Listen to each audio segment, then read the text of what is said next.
Muy bien, en la lección de esta semana vamos al fin, ¿verdad? Tomar lo que habíamos, pues estas nociones básicas que habíamos desarrollado de cinemática de cuerpos rígidos y combinado con los conceptos que vimos en la última lección, ¿verdad? De grados de libertad de mecanismos, espacio de configuración, espacio de tarea y estas nociones ya un poco más relacionadas a los mecanismos que conforman a nuestros robots. Vamos a unir estas dos,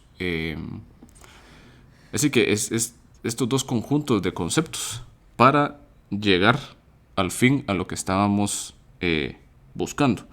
Y es poder nosotros encontrar modelos para nuestros robots. Específicamente, y esto ya lo hemos discutido anteriormente, vamos a enfocarnos al inicio en lo que van a ser los robots manipuladores seriales. ¿Se acuerdan ustedes que estos eran aquellos que estaban conformados por cadenas cinemáticas abiertas?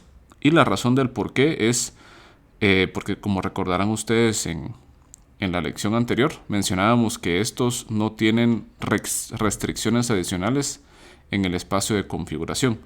Y por lo tanto vamos a poder describir su cinemática de una forma bastante, pues, sin problemas adicionales. Más adelante y en el siguiente curso de robótica vamos a hablar de qué ocurre cuando tenemos robots que presentan restricciones en su configuración, ¿verdad? Y vamos a ampliar un poco más el concepto de cómo analizar otros tipos de robots. Muy bien.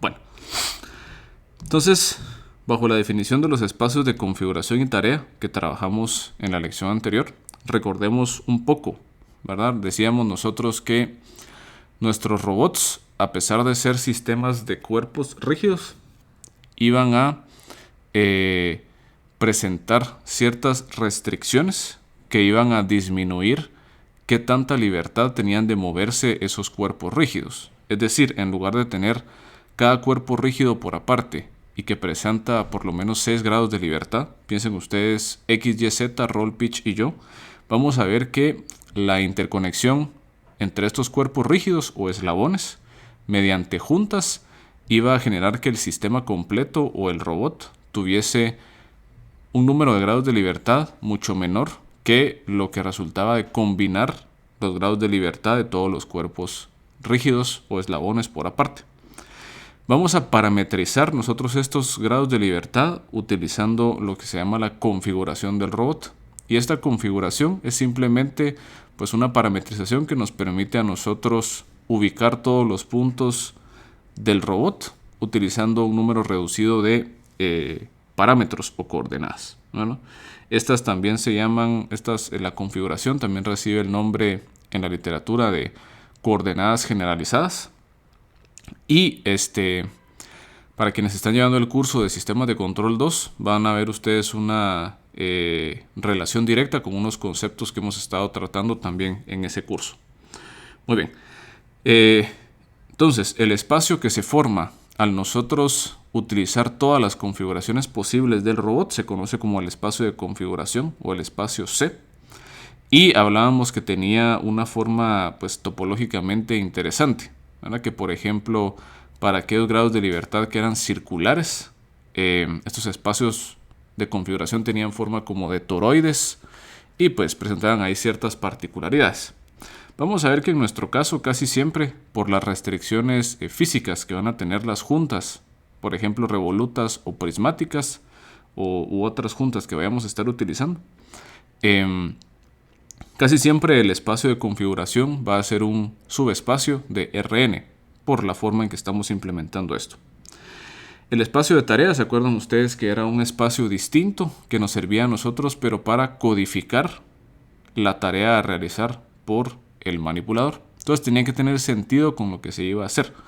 Por ejemplo, si teníamos un robot en 3 dimensiones pero que iba a ser encargado de dibujar algo en un pizarrón, el espacio de tarea iba a ser un espacio planar, ¿verdad? De 2 dimensiones para que fuera consistente con la tarea que se quiere estar ejecutando. Muy bien. Entonces, dadas estas nociones, vamos a nosotros tratar de analizar, y esto lo hicimos precisamente al final de la lección pasada. Colocamos un caso típico y dijimos, bueno, tratemos de utilizar estos conceptos, estas nociones de espacio de configuración, de tarea, de trabajo, para analizar una situación pues particular para un robot. Entonces vamos a utilizar estas nociones y vamos a enfocarnos nosotros al caso particular de nuestros manipuladores seriales, por esta misma cuestión de que no presentan restricciones adicionales en su configuración. Entonces, lo que vamos a estar buscando, ¿verdad? Ese va a ser el objetivo principal de la lección de esta semana, va a ser encontrar una forma de enlazar, como les decía, los conceptos que ya vimos acerca de cinemática de cuerpos rígidos con estas nociones de mecanismos, espacio de configuración, robots, etcétera, etcétera. Entonces, para ir entendiendo cómo lo vamos a hacer, quiero que consideremos nosotros un ejemplo de lo más sencillo posible. Vamos a considerar el robot manipulador más sencillo posible, y este es básicamente un robot de un grado de libertad. Vamos a ver entonces que este robot que presenta un grado de libertad, ¿no? Tenemos que tiene longitud A. Su efector final va a ser simplemente el punto final de este eslabón, del único eslabón que tiene. Este eslabón va a estar rotando mediante una junta revoluta, cabalmente en el origen, y el ángulo que describe cómo está orientada el eslabón con respecto de la horizontal va a ser el ángulo θ. Muy bien. Entonces, la pregunta es, bueno, ¿cómo relacionamos nosotros o cómo encontramos básicamente en dónde está situado el efector final del robot? Es decir, cuáles son las coordenadas X y Y del efector final de este robot trivial. Y si nos damos cuenta, esto es una tarea pues súper sencilla, porque con trigonometría nos podemos dar cuenta fácilmente que la longitud del eslabón A es la hipotenusa del triángulo rectángulo que se forma con el eslabón y la horizontal. Por ende, ¿verdad? La posición en X va a ser A por el coseno de θ y la posición en Y A por el seno de θ. Entonces, estas dos expresiones que tenemos acá nos van a describir la posición del efector final en términos del ángulo θ, ¿no? Y esto es algo pues, sencillo, algo evidente de ver. Lo que quiero que hagamos ahora es que nosotros profundicemos en el análisis de este sistema, de este caso sencillo, ¿no? Porque al analizar este caso sencillo vamos a nosotros encontrar cierto patrón, ¿verdad?, que nos va a permitir a nosotros desarrollar cierta metodología sistemática para poder aplicar esta misma forma de pensar a cualquier tipo de robot, sin importar qué tan complicado se torne. Démonos cuenta que este es un robot bien sencillo, pero ¿qué pasaría si ahora les pido encontrar una relación similar, pero para un robot que tenga 10 eslabones y que esté configurado de una forma particular en 3 dimensiones? Ahora ya es un poco más difícil de verlo solamente utilizando trigonometría. Entonces analicemos más a profundidad esta situación. Y analizar a más a profundidad va a ser definir estas nociones de espacio de configuración, espacio de tarea que tenemos nosotros, que habíamos definido la última vez, y que veamos qué es lo que está ocurriendo en nuestro ejemplo sencillo. Muy bien. Entonces, ¿qué es lo que vamos a estar haciendo? Bueno, primero vamos a identificar nosotros dos marcos de referencia fundamentales para nuestro robot. Recordemos que los robots manipuladores, por lo general, van a ser robots de base fija. Quiere decir que van a estar anclados en algún punto en el espacio desde el cual no se van a mover. Ya los vamos a instalar en alguna pose en particular. Y a partir de esa pose en particular es que el robot se mueve, ¿verdad? Pero la pose de la base instalada, de la base fija, no se va a mover. Entonces vamos a denotar nosotros esa pose o ese punto de anclaje mediante un marco de referencia llamado el marco de referencia B, y va a representar la base.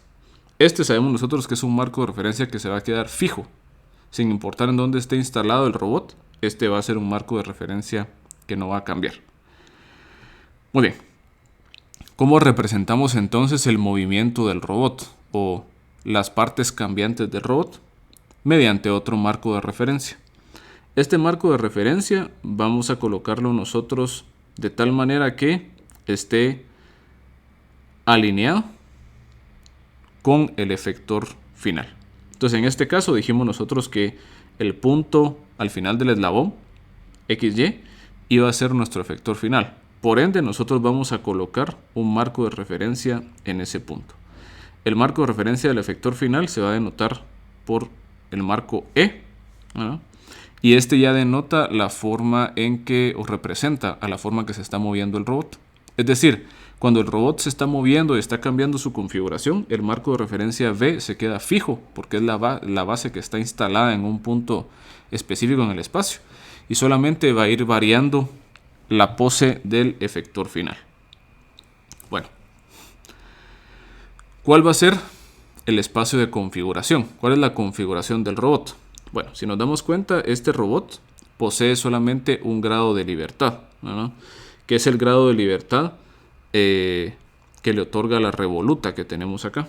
Entonces, bueno, tenemos solamente aquí un grado de libertad.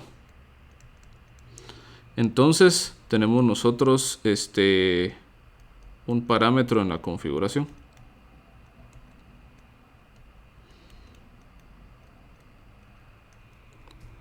Básicamente, ¿no?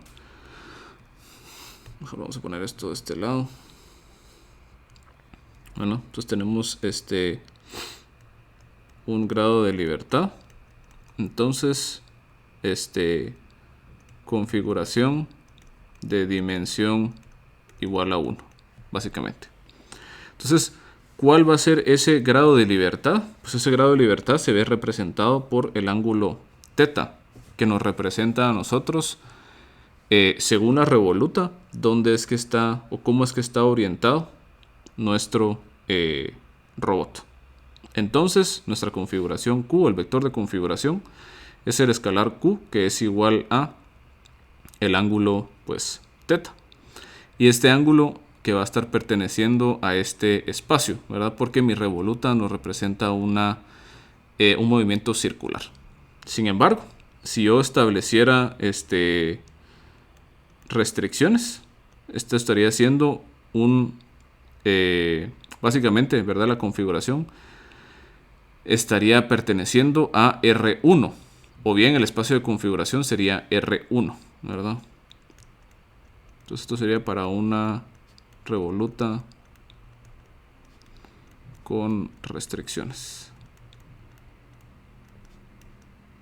Muy bien. Entonces ya tenemos lo que va a ser el espacio de configuración. Y ahora tenemos nosotros el espacio de tarea. El espacio de tarea en este caso, asumamos nosotros que la tarea que tiene que efectuar el robot es poder tomar, digámoslo así, piensen ustedes que tal vez aquí en este efector final hay instalado un gripper, qué sé yo, ¿verdad? Entonces lo que tiene que hacer el robot es poder manipular o agarrar cualquier objeto que pueda estar tomando. Si nos damos cuenta, eso entonces básicamente se ve representado por el círculo que se está formando gracias a este ángulo θ correspondiente a los grados de libertad, ¿verdad?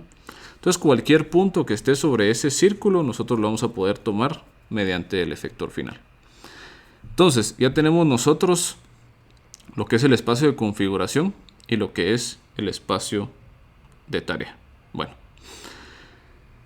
la pregunta aquí es, bueno, ¿cómo podemos entonces nosotros relacionar al espacio de tarea con el espacio de configuración? Es decir, ¿cómo podemos nosotros encontrar un mapeo que nos diga, bueno, dada esta configuración o dada estas restricciones en la configuración y esta tarea a realizar, ¿qué ocurre cuando qué configuraciones me generan ciertas tareas, si lo queremos ver así?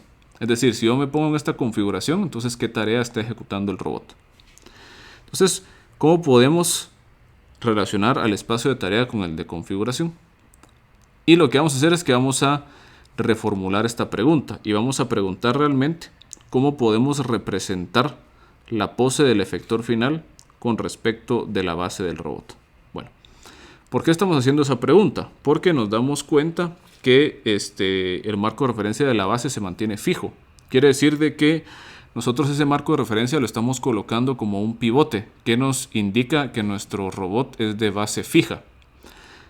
¿Dónde vemos nosotros el movimiento o el efecto de cambiar la configuración del robot? En el efector final. Entonces, si yo veo un cambio en el efector final, yo tengo, ¿verdad? Esto es como que si fuera, qué sé yo, un voltaje, si lo quieren ver ustedes así. ¿Cómo puedo yo medir un voltaje? Pues necesito el punto donde yo quiero medir y una referencia para poder generar un potencial, ¿verdad? Entonces, esa referencia es mi tierra. Y yo lo que puedo ver es que si mido desde el punto de interés hasta tierra, esa diferencia de potencial es un voltaje y me da a mí, o me representa realmente cuál es el cambio que hay de potencial entre un punto y otro. Entonces, aquí va a pasar exactamente lo mismo, ¿verdad? Yo lo que quiero es poder decir cómo se está moviendo mi robot. O sea, ¿qué es lo que me representa el movimiento en el robot? Pues el efector final. Entonces, ¿cómo es que se está moviendo el robot? Pues me lo da el efector final. Pero yo tengo que poder referenciar ese marco de referencia con respecto de algo.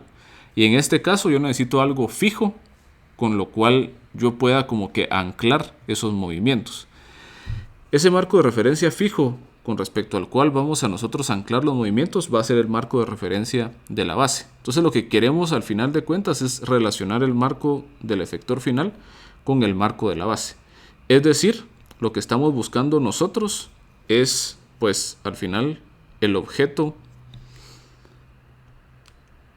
la pose del efector final con respecto de la base. Eso es lo que estamos buscando nosotros en este caso. Muy bien. Entonces, ¿cómo podemos hacerle nosotros para encontrar ese marco de referencia con respecto de la base? Entonces, aquí vamos a estar haciendo lo que hemos venido haciendo cuando hicimos cinemática de cuerpos rígidos. Y la idea es, encontremos la pose de E con respecto de B. La manera más sencilla de hacer esto, y por eso es que enfatizamos bastante en el laboratorio 3, ¿verdad? Respecto de esto, es utilizando transformaciones elementales. ¿Se acuerdan ustedes que las transformaciones elementales las utilizamos en esencia para poder movernos de una manera bastante libre en el espacio tridimensional?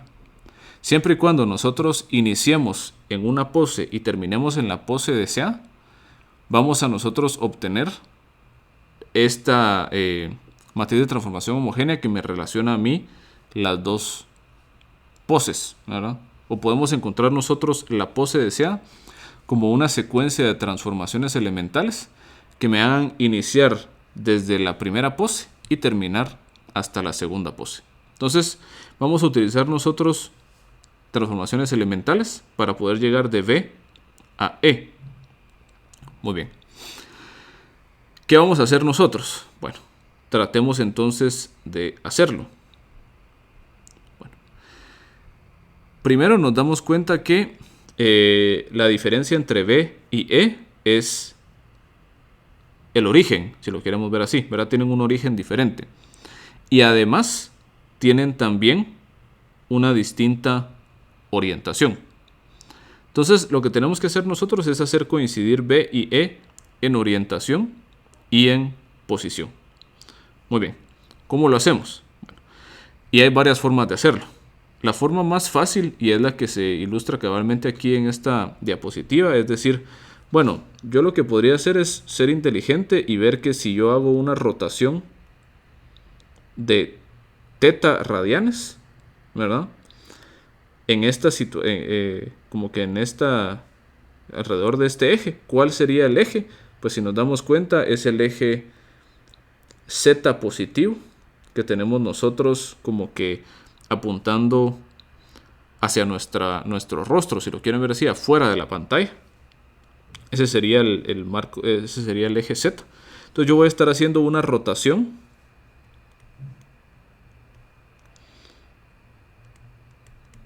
con respecto de Z de θ radianes.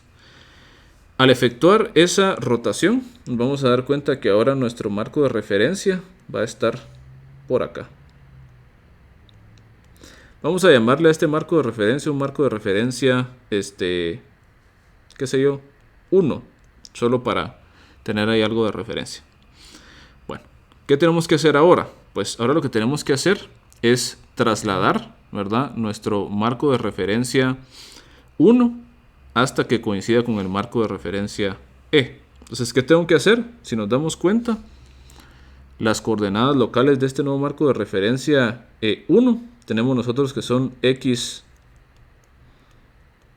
por acá y Y1 pues por acá. Entonces lo que puedo hacer es que me puedo mover precisamente en X. ¿Cuánto me muevo en X? Pues me voy a mover, o sea, traslación en X, y me voy a estar moviendo a unidades. Cuando hago esto, entonces digamos que este marco de referencia, llamémosle 2, va a caer o coincidir exactamente con el marco de referencia del efector final. Entonces, nuestra pose nos queda a nosotros simplemente como la composición entre rod Z y traslación en X. Es decir, nosotros lo que tendríamos es básicamente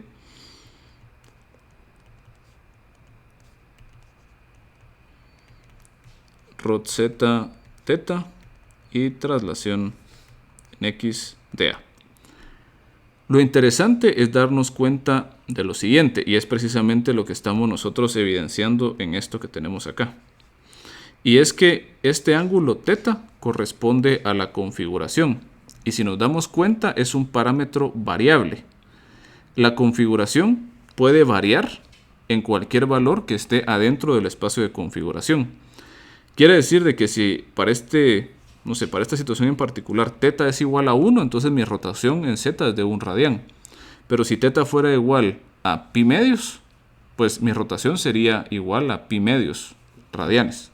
Entonces nos damos cuenta de que esta rotación en z, por ejemplo, a diferencia de esta traslación en x, que es dada por el parámetro a, y este parámetro a es un largo fijo, ¿verdad? Este parámetro a es un parámetro fijo porque es el largo del eslabón.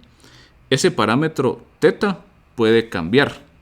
Entonces, si θ es la configuración y esta rotación depende de la configuración, quiere decir que ahora también la pose del efector final con respecto de la base es función de la configuración. Es decir, la pose del efector final va a variar dependiendo de el valor que tenga el parámetro de la configuración. Muy bien.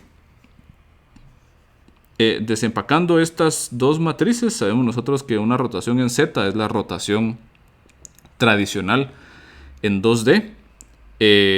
Aquí básicamente estamos utilizando la versión, pero ¿cómo se llama? En matriz de transformación homogénea. Quiere decir de que esto sería, si lo quieren ver usando el toolbox de Peter Cork, esto sería trod 2 de Q, ¿verdad? Y esto de aquí estaría siendo transl 2 de A, 0. Lo que nos estamos moviendo solamente a unidades en X y estamos utilizando una rotación en Z. Muy bien. Multipliquemos estas cantidades entonces. Y nosotros obtenemos esta matriz de acá. Esta matriz de acá representa la pose del efector final con respecto de la base parametrizada por la configuración. Quiere decir que esto me da a mí una función que yo puedo evaluar para cualquier configuración. Si yo evalúo la configuración en todos los puntos posibles según el espacio de configuración, yo voy a encontrar todas las posibles poses a las que puede llegar el efector final. El espacio de tarea, ¿se acuerdan ustedes que era las coordenadas X y Y del efector final? Entonces nos vamos a dar cuenta que esas coordenadas X y Y del efector final o la posición del efector final están o aparecen convenientemente en donde está el vector de traslación de la pose. Démonos cuenta entonces que esto que tenemos nosotros acá es la posición del efector final con respecto de la base. La posición del efector final con respecto de la base. Y si nos damos cuenta, obtuvimos exactamente lo mismo que al hacerlo de forma trigonométrica. Obviamente aquí agarramos nosotros como que un detour bien largo, ¿verdad? Y utilizamos estas operaciones pues más complicadas solo porque sí. Pero lo interesante de esto va a ser nosotros poder desarrollar, como les decía, una metodología sistemática para poder hacer esto mismo para cualquier tipo de robot. Entonces la ventaja es que pues tal vez este caso era mucho más sencillo hacerlo con trigonometría, pero para casos más complejos la trigonometría va a ser casi que no va a ser una opción, pero este otro método sí va a ser una opción válida. Muy bien, todo lo que tenemos aquí nosotros es la posición final del efector final con respecto de la base, pero en esencia, dado el setup que nosotros colocamos, ¿verdad? Diciendo pues el espacio de configuración está representado mediante este parámetro de la configuración Q que corresponde a la revoluta, y el espacio de tarea básicamente está compuesto por todos los puntos XY a los que puede llegar el efector final. Aquí estamos nosotros obteniendo básicamente eso, ¿verdad?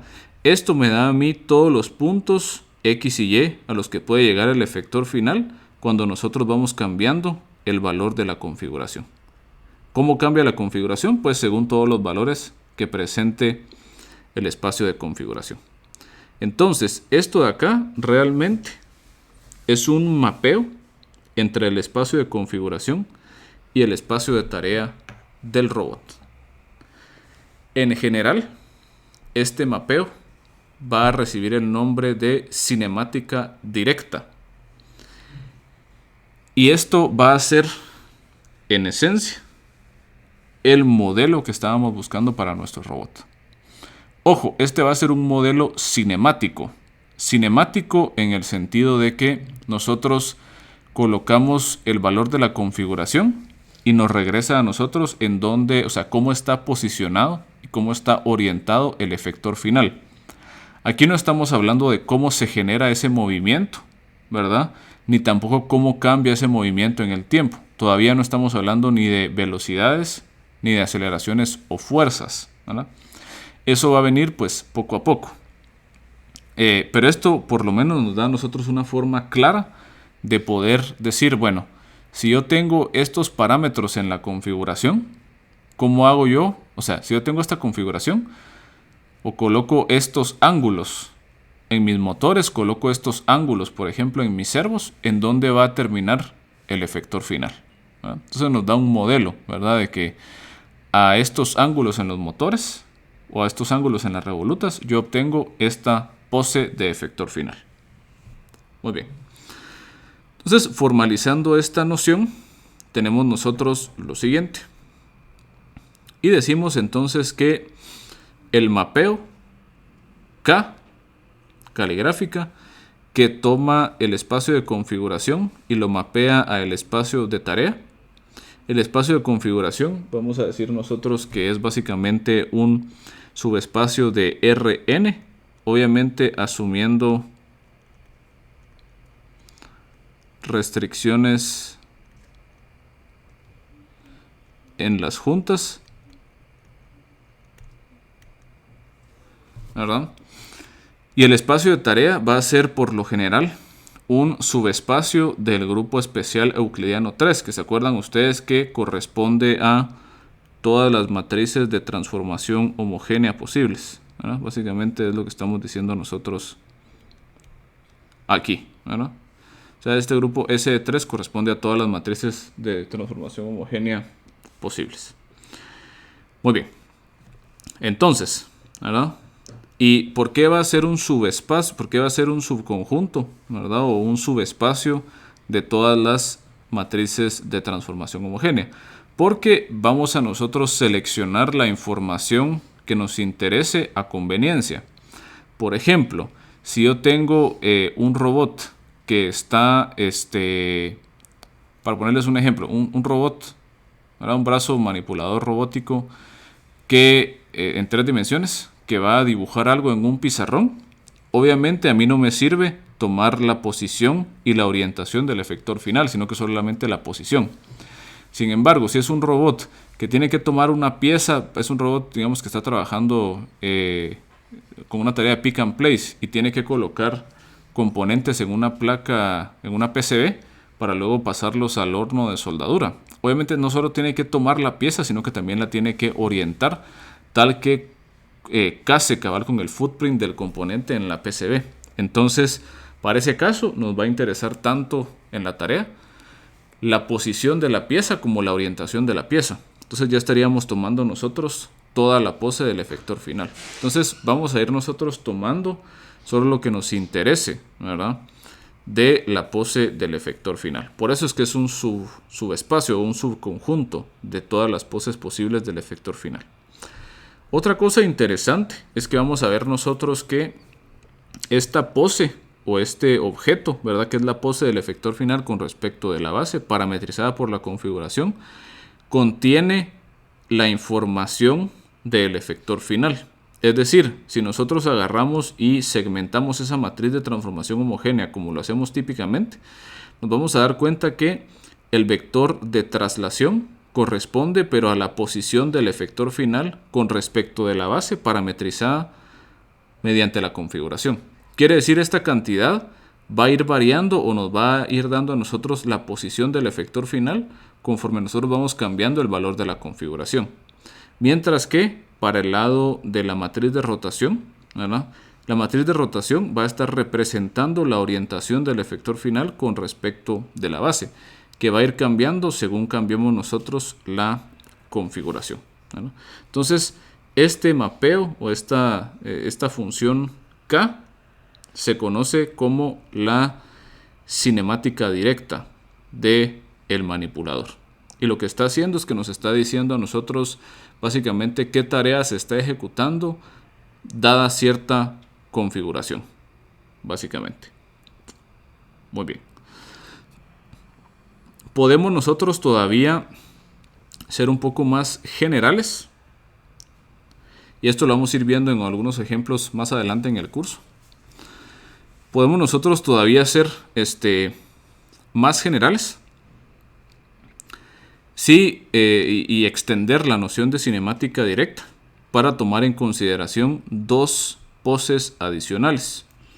Estas poses adicionales van a ser esta de acá, esta de acá y esta de acá. La primera se va a conocer como la transformación de base, ¿verdad? La transformación de base en esencia nos va a permitir a nosotros, y aquí digamos vale la pena que entendamos esto, y lo vamos a ver en una figura en la siguiente diapositiva, ¿verdad? Esta se conoce la transformación de base, ¿verdad?, y va a tomar en consideración cómo está instalado el robot con respecto de algún marco de referencia inercial o un marco de referencia global. Esto quiere decir que, pues cuando nosotros tomamos la cinemática directa como tal con respecto de la base, la posición del efector final va a estar dada siempre con respecto de la base. Pero si nosotros quisiéramos integrar al robot en un espacio de trabajo más grande, en donde nuestras coordenadas 0, 0 sean distintas del punto de instalación del robot, nosotros podemos premultiplicar esta transformación que nos permita pasar de coordenadas o de una posición del efector final en coordenadas de la base y pasarlas a este marco de referencia global que tenga las coordenadas de la planta de producción, por ejemplo. Y finalmente tenemos también del lado derecho, posmultiplicada, una transformación que se llama la transformación de herramienta. Y lo que dice aquí es, bueno, puede ser, si mi robot está efectuando una tarea pues, de manipulación que pues nos interese el punto en donde pueda agarrar los objetos el efector final. Pero ¿qué pasa, por ejemplo, si el efector final o el final del robot, el efector final, es un gripper? Y ese gripper lo estamos utilizando para tomar alguna herramienta. Piensen ustedes tal vez, no sé si el robot va a estar haciendo soldadura. Entonces que el efector final esté tomando, por ejemplo, ¿cómo se llama? Un soplete, ¿no?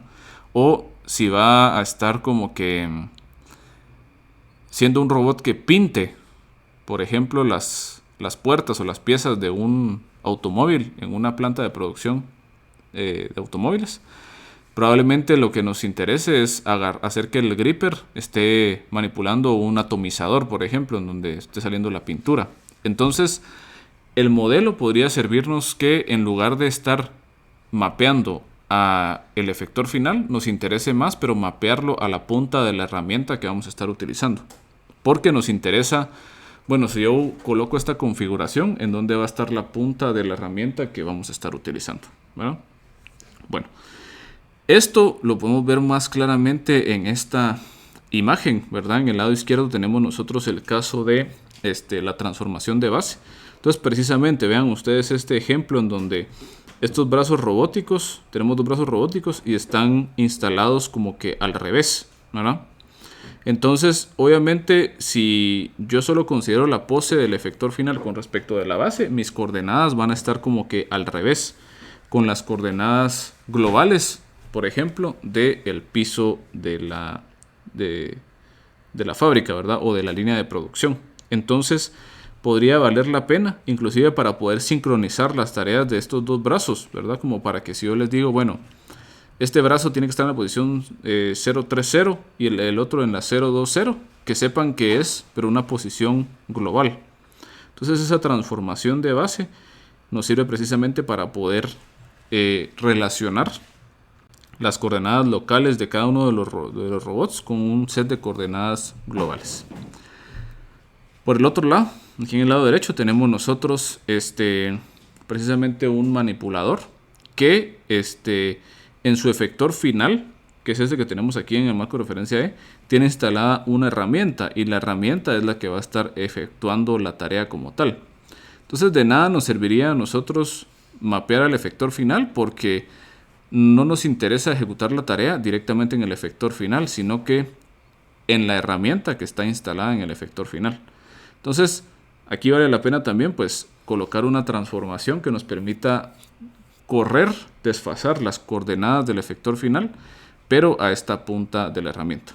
Lo interesante de esto es que estas van a ser poses fijas. Dense cuenta que no dependen de la configuración. ¿Por qué razón? Porque para el caso de la base, sabemos nosotros que es un punto fijo de instalación. Entonces, si la pose de la base es fija y la de las coordenadas inerciales es fija también, entonces la pose entre ellas dos, la pose relativa, va a ser también fija. Igualmente para el efector final y la herramienta, o sea, el robot está agarrando la herramienta y la va a dejar sostenida siempre y cuando esté ejecutando la tarea. Entonces va a ser una pose fija en lugar de ser una pose pues que dependa de la configuración. ¿Bueno? Entonces este es un ajuste que se le puede hacer a la cinemática directa para considerar una relación pues una situación pues más realista. Muy bien. Algunas cosas adicionales sobre la cinemática directa. Vamos a decir que si dentro del espacio de trabajo la dimensión del espacio de configuración es igual a la dimensión del espacio de tarea, entonces el robot va a ser capaz de alcanzar cualquier posición y orientación para el efector final. Lo que estamos diciendo acá es básicamente un robot que va a ser capaz de ejecutar cualquier tarea, ¿verdad? Porque hay una congruencia entre los grados de libertad disponibles por el robot y los grados de libertad que requiere la tarea. Entonces, si estos grados de libertad coinciden, o sea, de lo que puede hacer el robot con lo que demanda la tarea, entonces implica que el robot puede ejecutar la tarea. Si por otro lado, la dimensión del espacio de configuración es menor a la dimensión del espacio de tarea, Quiere decir que los grados de libertad disponible del robot no son suficientes para poder ejecutar cualquier tarea. Es decir, sin importar cuál configuración coloquemos, no vamos a poder nosotros obtener cualquier pose de efector final. Entonces, en este caso, nos vamos a ver limitados. O sea, el robot solo va a poder realizar las tareas que se encuentren entre la intersección entre el espacio de trabajo, básicamente. O sea, la ejecución, digamos, del espacio de configuración y el espacio de tarea. Finalmente, si tenemos nosotros que tenemos más grados de libertad que los que requiere la tarea, entonces decimos que el robot va a ser redundante para la tarea. Y esto lo que implica es que puede realizar la tarea de distintas formas. Es decir, existen varias configuraciones que encuentran una misma pose del efector final. O dicho de una última forma, una pose del efector final puede llegarse desde distintas configuraciones. Bueno, les pongo un ejemplo de un manipulador redundante, solo para que ustedes vean más o menos cómo se ve.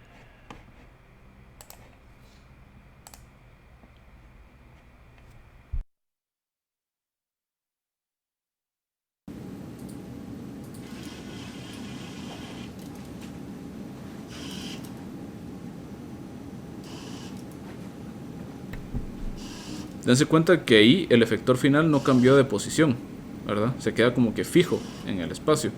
Y el robot se está moviendo como que alrededor de él.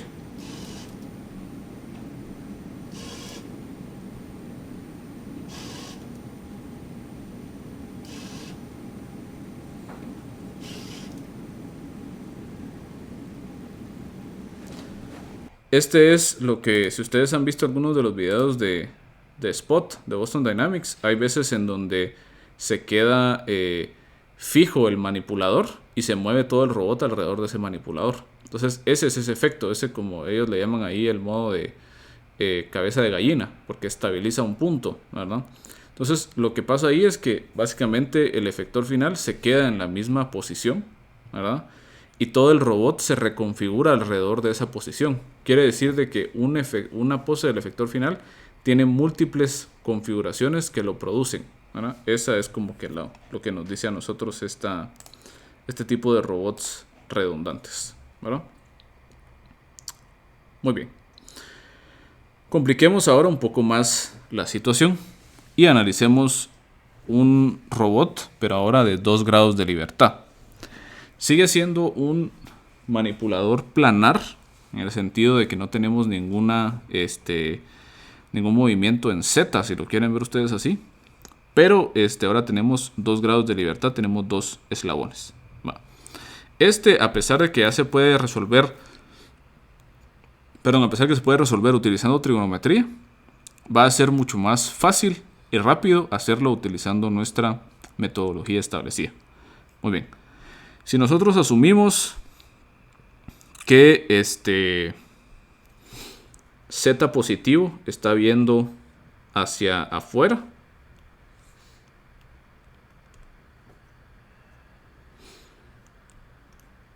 o sea, hacia el frente, entonces podemos hacer nosotros lo siguiente.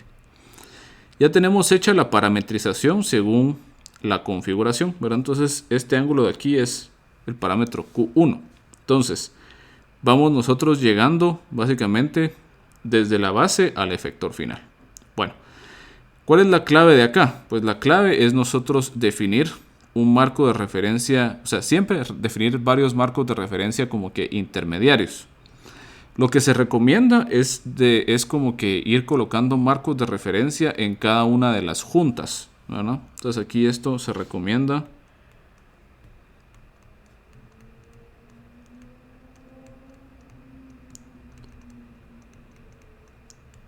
colocar marcos de referencia en las juntas.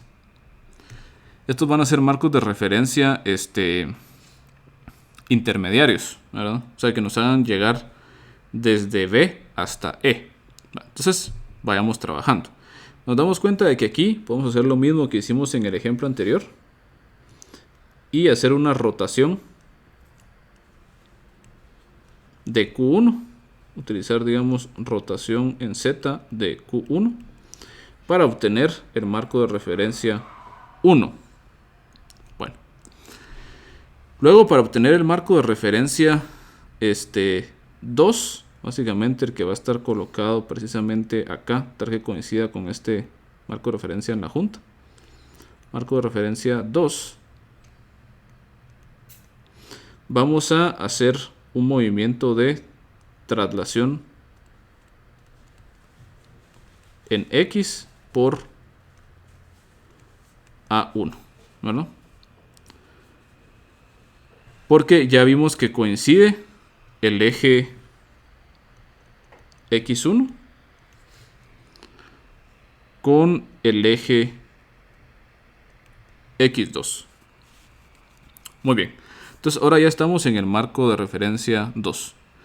Vamos a hacer otro marco de referencia intermediario, dándonos cuenta que si yo defino este Q2, ¿verdad? Este segundo grado de libertad, este segundo ángulo, con respecto a la horizontal propagada de este eslabón, o sea, yo tengo aquí la longitud del eslabón, entonces yo propago esa longitud y en esa longitud yo instalo, si lo quieren ver así, este marco de referencia como que intermediario.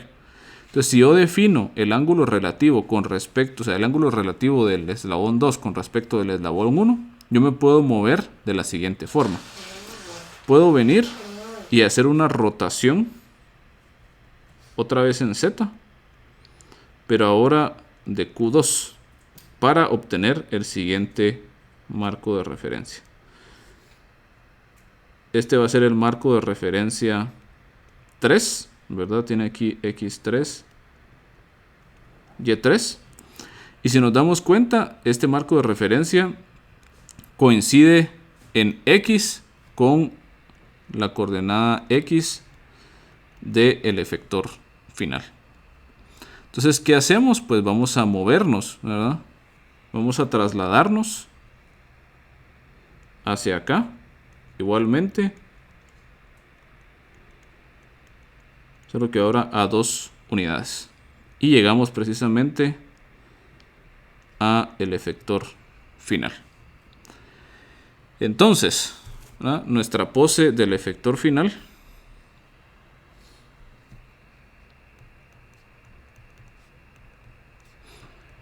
va a estar dada de la siguiente forma. Rotación en Z, Q1, traslación en X a 1, multiplicado por rotación en Z, Q2, por traslación en X a 2. Y ese va a ser nuestra pose del efector final. Bueno, en este caso nos están diciendo que el espacio de tarea nos interesa solamente el X y Y. Entonces, de esta pose del efector final, tenemos que extraer, o sea, aquí tenemos la matriz de rotación, aquí tenemos el vector de traslación. Entonces vamos a descartar todo lo que no sea el vector de traslación, porque eso estamos tomando como el espacio de tarea. Muy bien. Entonces, ejecutando esto, tenemos nosotros esto, ¿verdad? Rotación en ZQ1, traslación en X a 1, rotación en ZQ2, traslación en X a 2. Colocamos cada una de estas matrices, efectuamos la multiplicación. Esto va a ser tedioso, básicamente. O sea, si multiplicamos la primera con la segunda, obtenemos nosotros esto. Podemos hacer la primera por la segunda por la tercera por la cuarta, y luego esas dos matrices. Pero al final de cuentas, obtenemos nosotros esta expresión de acá. Y esta expresión ya es una expresión larga, ¿verdad? Que nos dice a nosotros, bueno, que la matriz de rotación es coseno de Q1 más Q2 menos seno de Q1 más Q2, seno de Q1 más Q2, coseno de Q1 más Q2. Tiene sentido, ¿verdad? Porque nosotros estamos haciendo dos rotaciones consecutivas en Z, una en Q1 y otra en Q2. Entonces solamente se suman. No solo es la suma de los ángulos. Y en el caso de la posición nos queda a nosotros esto de acá. Que si se dan cuenta es usando trigonometría. Por ejemplo, en X sería A1 coseno de Q1. Sería esta parte, esta longitud de acá. Más esta otra parte de acá, que sería A2 por el coseno de Q1 más Q2. Porque sería todo el ángulo que va de acá hasta el horizontal. Y es precisamente lo que tenemos nosotros acá. Entonces, en este caso, como nosotros queremos la posición del efector final, vamos a extraer precisamente el vector de posición, o sea, la posición del efector final con respecto de la base, el vector de traslación, y obtenemos que la cinemática directa entonces está dada por esta expresión que tenemos nosotros acá, ¿verdad? Que es extraer precisamente la posición del efector final con respecto de la base. Bueno, podemos observar también de forma interesante aquí en la matriz de rotación que con 2 grados de libertad en este manipulador de acá, nosotros no podemos obtener cualquier orientación. ¿Por qué razón? Porque si nos damos cuenta, si yo establezco Q1 y Q2, yo obtengo cierto valor de X y ya no tengo más parámetros para establecer alguna orientación deseada. Es decir, si yo coloco Q1 y Q2, se quedan fijas X y Y, pero la matriz de rotación también se queda fija. ¿Qué tendríamos que hacer nosotros para poder, y esto es congruente con lo que habíamos visto, ¿verdad? Porque en este caso, yo tengo que el espacio de configuración es de 2 dimensiones. El espacio de tarea es de 2 dimensiones. Quiere decir entonces que al utilizar esta cinemática directa, o sea, la que mapea mi configuración a mi espacio de tarea XY, obtenemos una situación en donde el robot puede ejecutar cualquier tarea. Sin embargo, ¿qué pasa si nosotros quisiéramos también controlar la orientación? ¿Qué pasa si en el espacio de tarea consideráramos también el ángulo θ de orientación? Pues tendríamos nosotros más grados de libertad en el espacio de tarea que en el de configuración. Quiere decir que nuestro robot no va a poder alcanzar todas las orientaciones posibles. ¿Qué hay que hacer entonces? Añadir un grado adicional de libertad, básicamente, ¿no? Muy bien. Bueno, hagamos esto un poco más complejo y veamos ahora, analicemos un manipulador más complejo.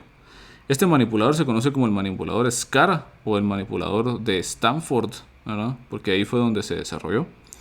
Y es básicamente un manipulador planar de 3 grados de libertad que permite manipular la profundidad en Z, básicamente. O sea, si ustedes se dan cuenta y lo viéramos por arriba, es simplemente un manipulador de 3 eslabones, si lo quieren ver ustedes así, que con 3 revolutas, pero nos deja ahora movernos mediante la prismática en Q4 hacia arriba y hacia abajo. Este se utilizaba para aplicaciones de pick and place, ¿verdad? Porque las revolutas Q1, Q2 y Q3 permitían que el robot se moviera planarmente a cualquier posición y luego bajaba con Q4 a tomar el objeto. E inclusive se puede todavía mover la orientación del objeto variando directamente pues Q3. Bueno, en este caso vamos a considerar nosotros un espacio de configuración dado por Q1, Q2, Q3, Q4. Q1, Q2 y Q3 son revolutas y Q4 es una prismática, ¿verdad? Todas de un grado de libertad. Y el espacio de tarea va a ser la posición X, Y, Z del objeto a manipular. Ahora solo nos interesa, por ejemplo, una aplicación de... Esto sería ejemplo. Pick and place sin orientación. Podríamos pensar que estamos haciendo pick and place de objetos circulares, ¿verdad? O de esferas, en donde no importa la orientación, para ponerles un ejemplo. Bueno, ¿cómo hacemos nosotros la cinemática directa? Bueno, sería de movernos de la misma forma, ¿verdad? Desde la base hasta el efector final. Muy bien. Entonces, ¿cómo le vamos a estar haciendo? La cosa es igual irnos moviendo de un punto para otro. Bueno, vamos a colocar marcos de referencia en cada una de nuestras juntas, como lo habíamos establecido.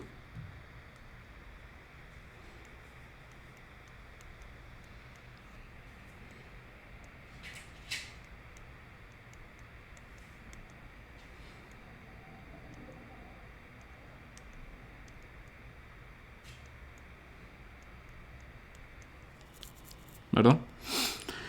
Es más, para simplificarlo un poco más, no lo vamos a colocar así por aquí arriba, sino que lo vamos a estar colocando para que todos estén al mismo nivel. ¿Verdad? Por acá. Por acá. Entonces, este sería el marco de referencia 1, marco de referencia 2, marco de referencia 3. ¿No? Muy bien. Entonces, para movernos del V al 1, nos damos cuenta que necesitamos una traslación en Z de a 0 unidades. Bueno, luego ya estando aquí en el 1, yo lo que necesito es poder, si lo quieren ver así, ajustar el eje X 1. Perdón, este sería Z, este sería Y1. Bueno, aquí tenemos Y2, X2, Z2, Z3, X, Y3, X3. Bueno, entonces lo que quiero hacer es alinear el Y1 con el Y2. A simple vista pareciera que ya están alineados y que yo solamente tengo que hacer un movimiento, ¿verdad? Una traslación en Y. Pero nos damos cuenta que está en medio el grado de libertad o la configuración, parámetro de la configuración Q1. Y esto es porque en esta imagen en particular se ve como que si estuvieran coincidiendo, pero es porque la imagen nos presenta al robot en una configuración en específico. Piensen ustedes que tuviésemos la siguiente configuración y por ejemplo que este fuera el eslabón donde aquí está Q1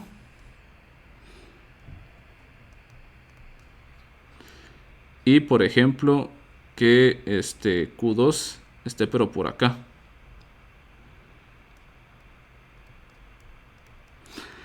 Entonces, aquí nos damos cuenta de que ya va a existir cierto desfase, porque lo que tendríamos acá es que aquí estaría Y1,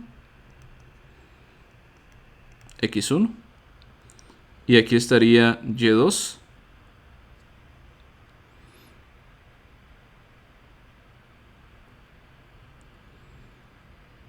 ¿verdad? Bueno, perdón, aquí estaría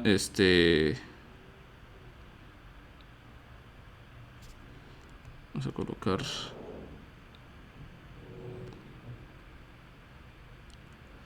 para no confundir ahí, estaríamos vamos a ver así.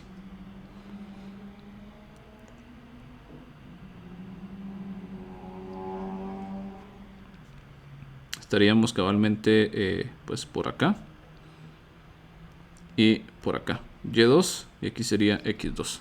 Muy bien, entonces perdón, X2 estaría para abajo. Entonces lo que tendríamos que hacer nosotros es hacer lo que hicimos en los casos anteriores, ¿verdad?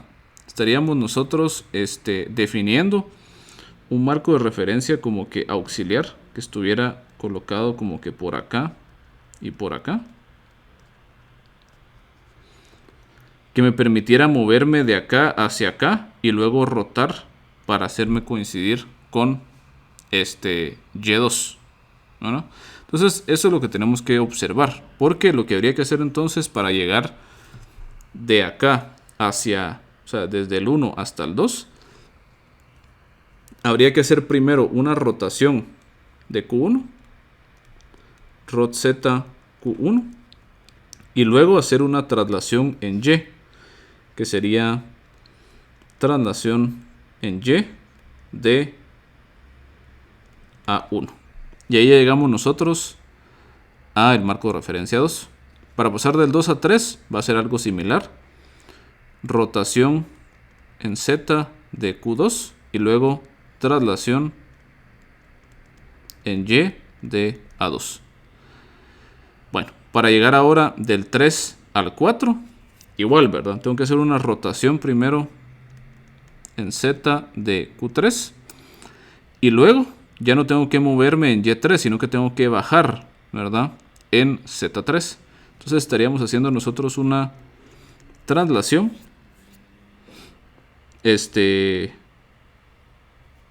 por ejemplo, de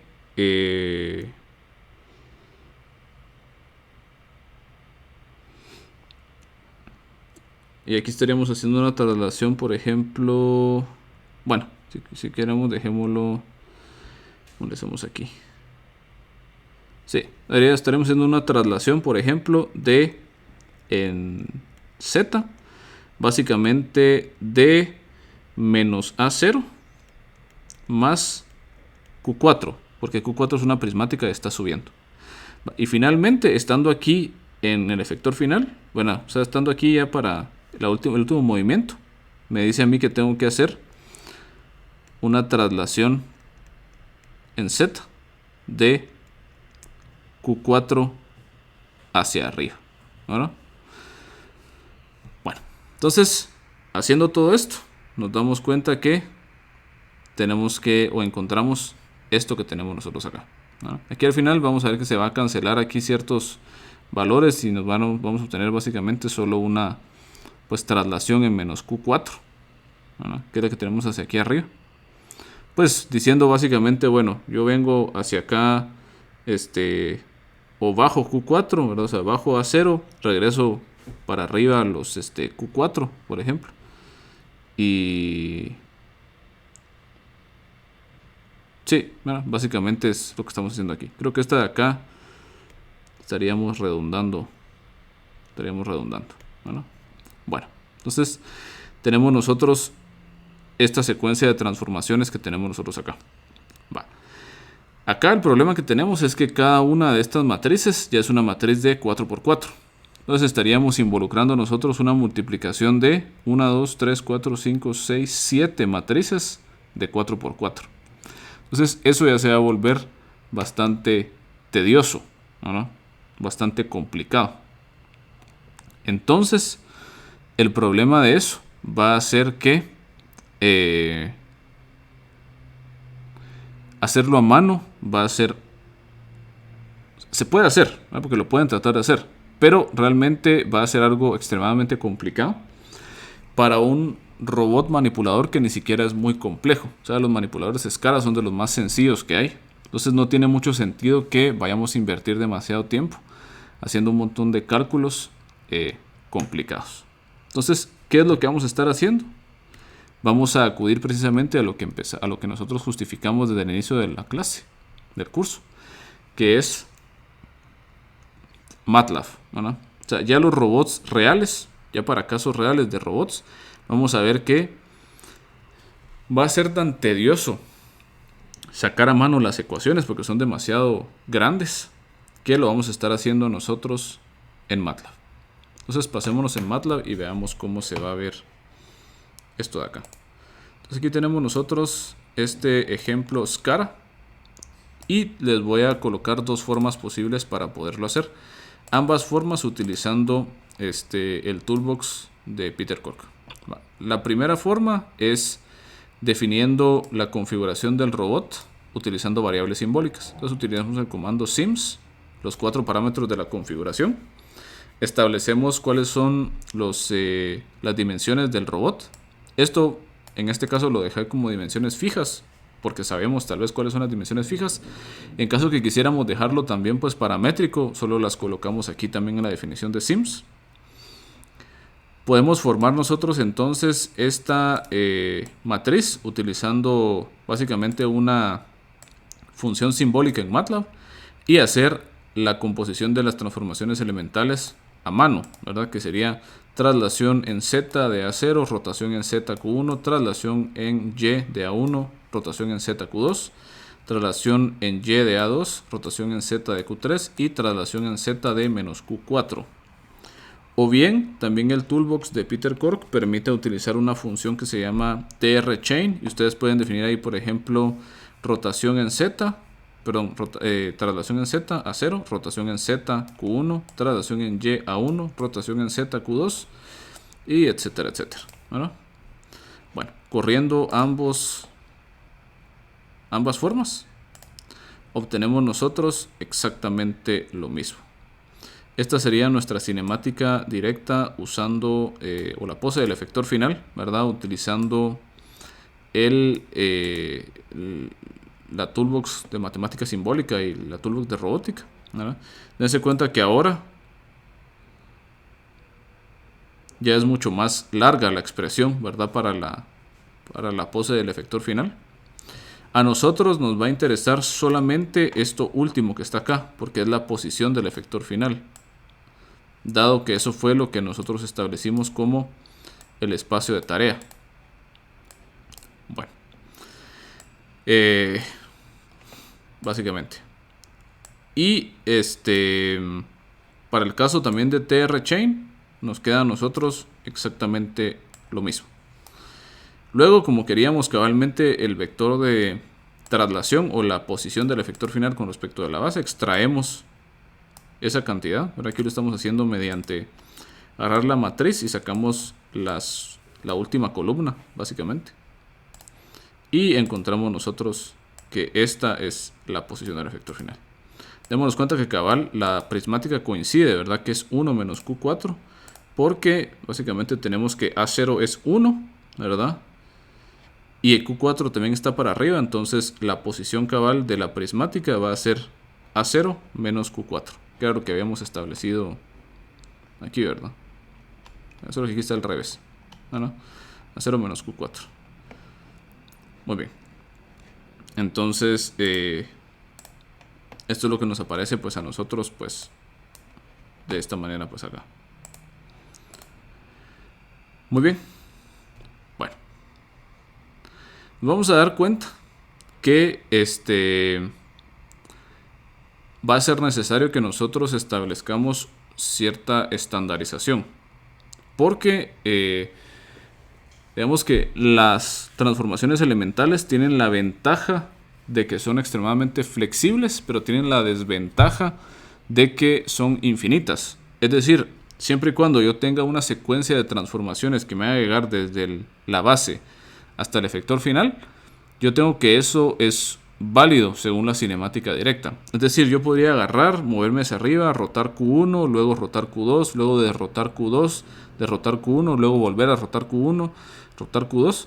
O sea, puedo tener mucha redundancia porque al final de cuentas, siempre y cuando empiece en B y termine en E, cualquier secuencia de transformaciones elementales es válida.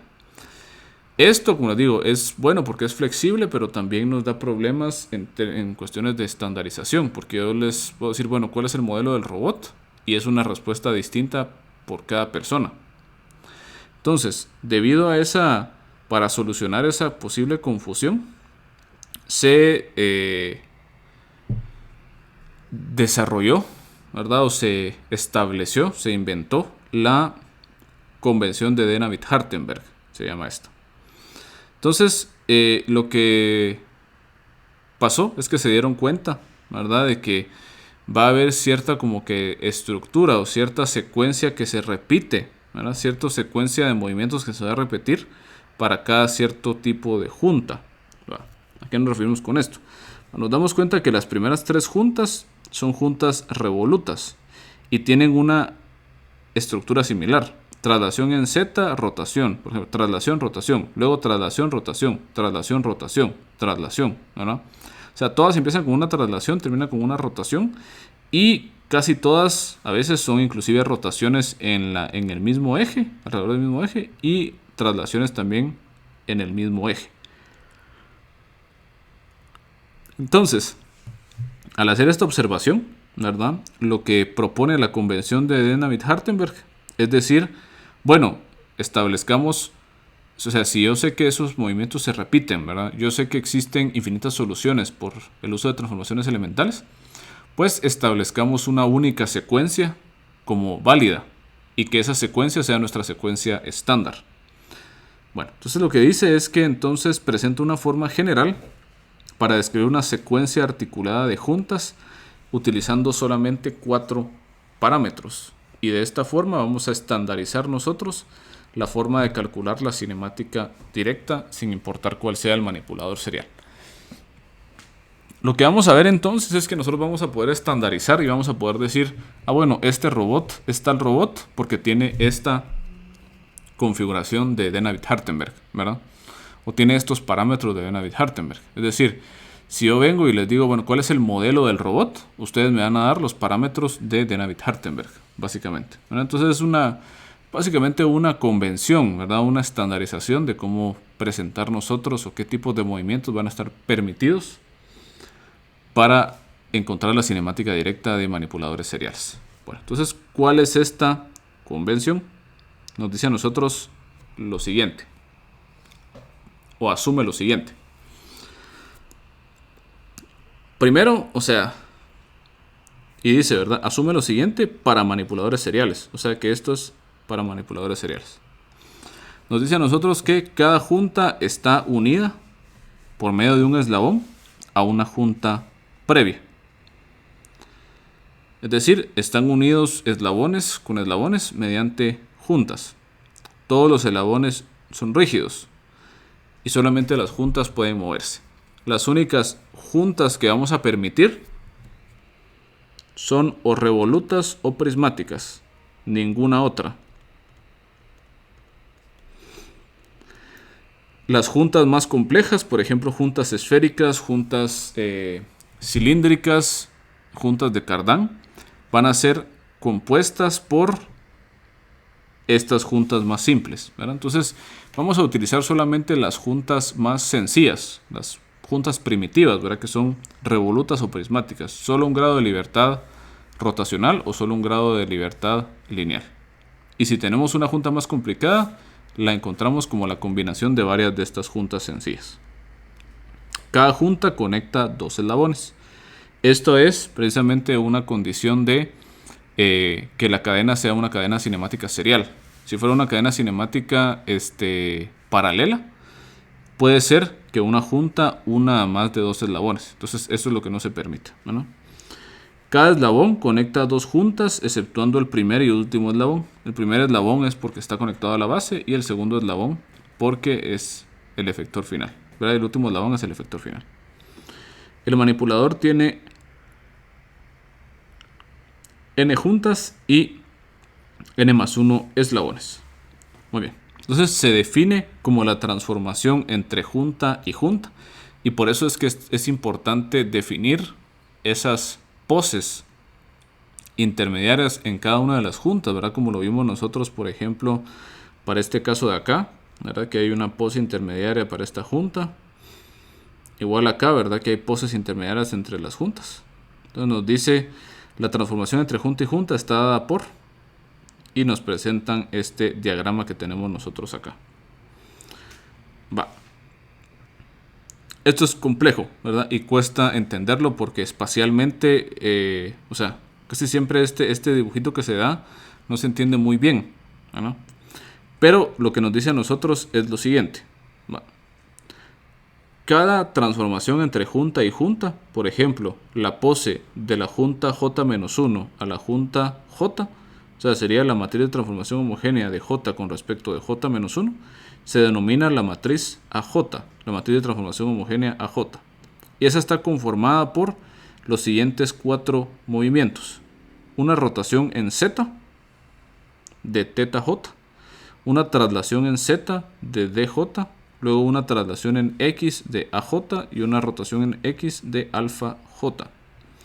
Lo que nos dice aquí es, bueno, vamos a rotar en Z hasta que el eje del marco de referencia, hasta que el eje X J-1 coincida con el eje XJ, ¿verdad? Rotamos en Z hasta que el eje X J-1 coincida con el eje XJ.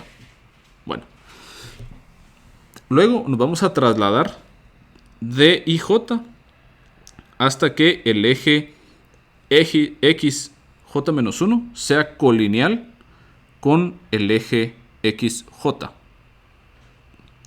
Luego trasladamos para que el eje XJ-1 coincida con el eje XJ.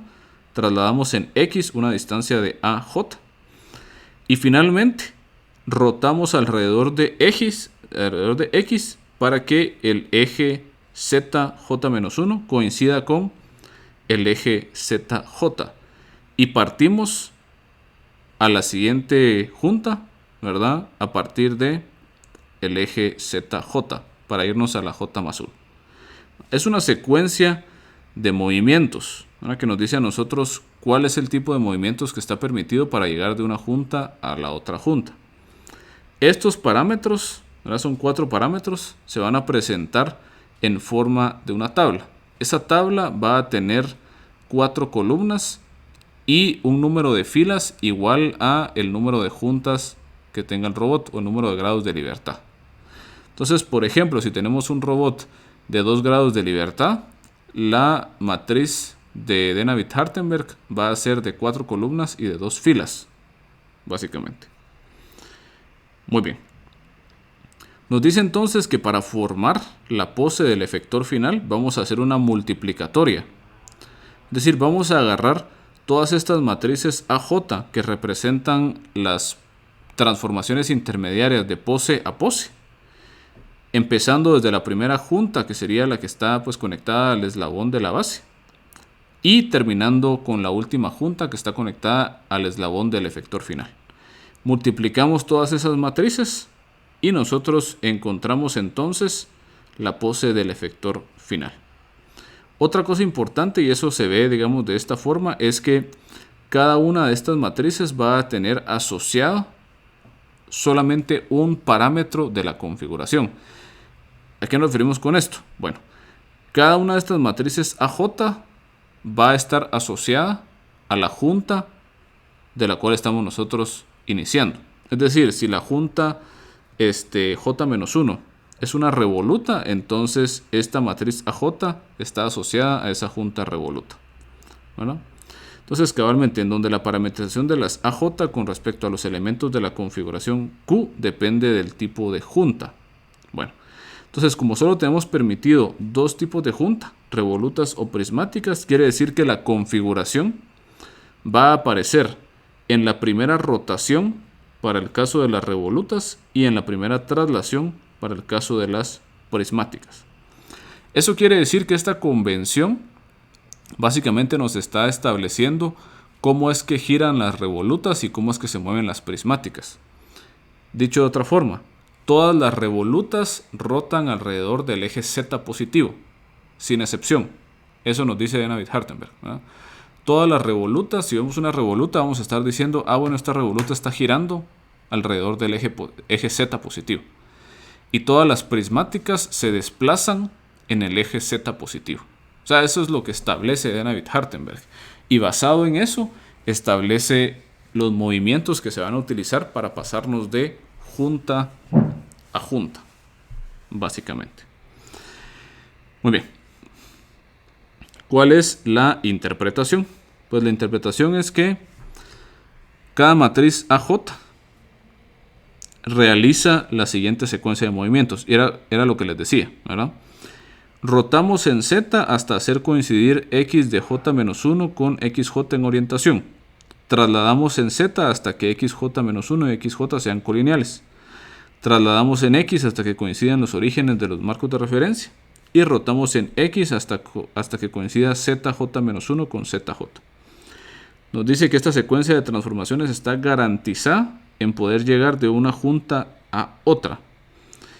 Y bajo esta convención, todo manipulador serial se puede representar, como les decía anteriormente, con una tabla de parámetros de Denavit-Hartenberg, básicamente.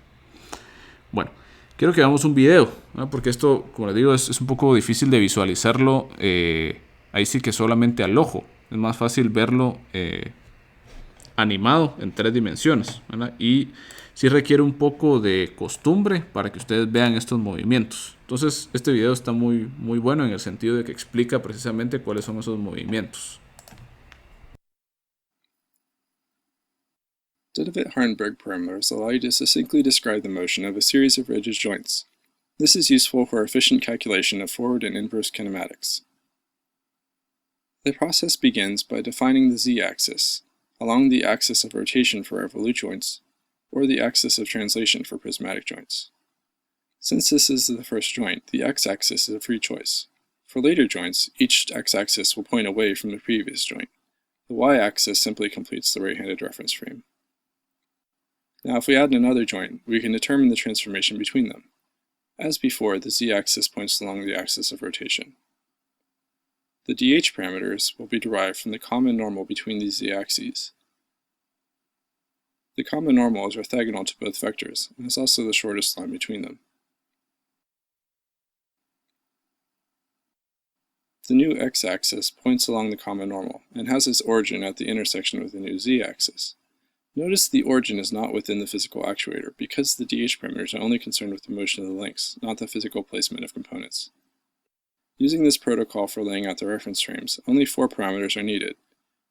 The first of these, d, is the depth along the previous joint's z-axis, from the origin to the common normal.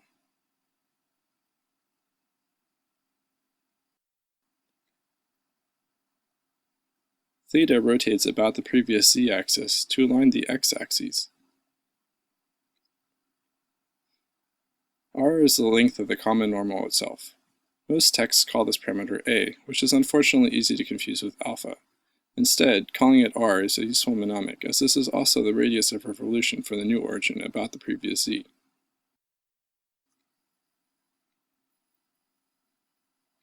Finally, alpha rotates about the new x-axis to bring z into alignment with the axis of joint motion.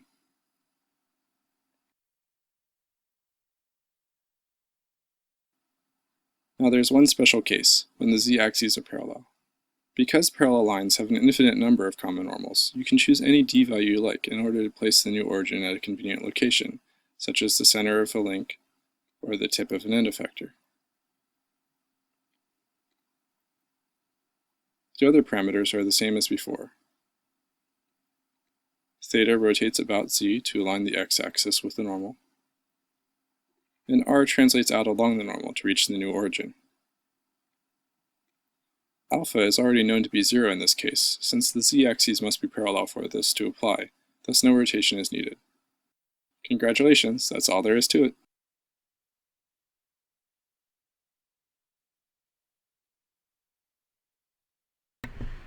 Muy bien, entonces a pesar de que lo hacen ver bastante pues sencillo, sí requiere, ¿verdad?, práctica, como que poder visualizar cuáles son los parámetros de Dennevit-Hardenberg para cierto robot dado. Y esto realmente no, o sea, lo van a ustedes entender bien claro hasta que trabajemos en esto en el laboratorio, ¿verdad? Porque realmente necesitamos hacer varios ejemplos y evaluar casos complejos para poder darnos cuenta bien cómo es que esto está pues funcionando. Muy bien. Pasemos entonces a algunos ejemplos. Ahora, cómo aplicar los parámetros de Dennevit-Hardenberg a ciertos casos que ya pues evaluamos. Regresemos por ejemplo a nuestro manipulador planar. Por la convención de Dennevit-Hardenberg vamos a decir nosotros que este es un manipulador RR, ¿verdad? Porque si se dan cuenta, ahora todos los manipuladores se pueden representar solamente como con revolutas y prismáticas. Entonces podemos nosotros representarlos mediante una secuencia de las juntas. Entonces aquí tenemos 2 revolutas. Entonces este se llama un manipulador pues RR. Muy bien.